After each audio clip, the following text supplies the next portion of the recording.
John Boyle O'Reilly, who had an incredible career as a rebel, as a convict, as a printer's apprentice, as a journalist, as a poet and a novelist, and who enjoyed renown in Boston in the 1870s and 1880s, was born in Douth, near Drogheda in Ireland in 1844. He was born just on the eve of the Irish famine. O'Reilly's family, however, did not suffer as much as the average family because they were able to survive the famine mostly as a result of the steady wages, even if they were meager, from his schoolteacher father and his mother, who was a matron at a local orphan asylum. However, when he was 14, O'Reilly went on to become a printer's apprentice at the Drogheda Argus and later went to Preston, England, to continue his learning of the printing trade. And while he was there, he met many famine refugees and also became aware of the newly established Transatlantic Fenian Organization.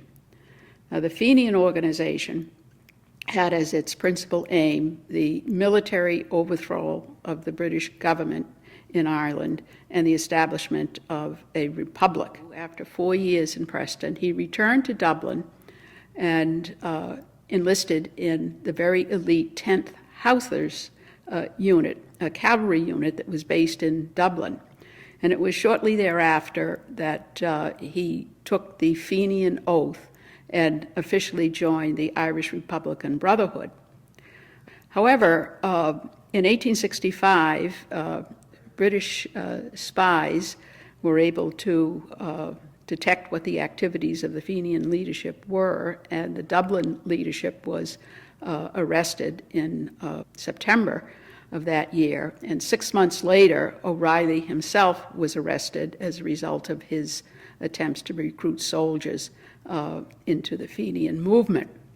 After O'Reilly's February arrest, he was incarcerated in 2 different prisons in Dublin prior to his court-martials in June. And he was found guilty and initially sentenced to death, although the sentence was quickly commuted to 20 years imprisonment.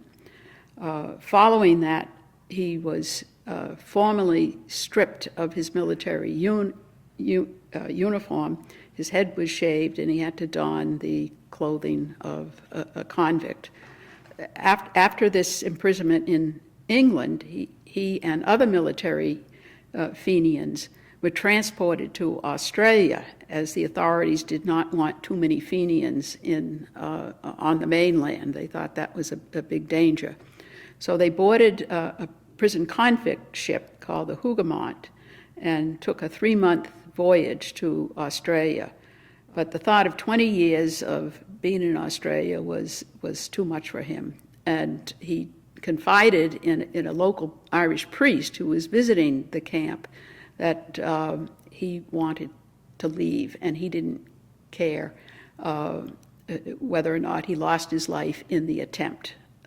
The priest gave him assistance by contacting New Bedford whalers, and together they organized a plot whereby O'Reilly would make a solo escape on a New Bedford whaler and then took the first ship he could to the United States, landing in Philadelphia in late November 1869. O'Reilly had been so enamored of the founding principles of the United States and was so aware of the fundamental principles of the U.S. Constitution that on his arrival in Philadelphia, he applied for American citizenship. O'Reilly was received with great acclaim in New York.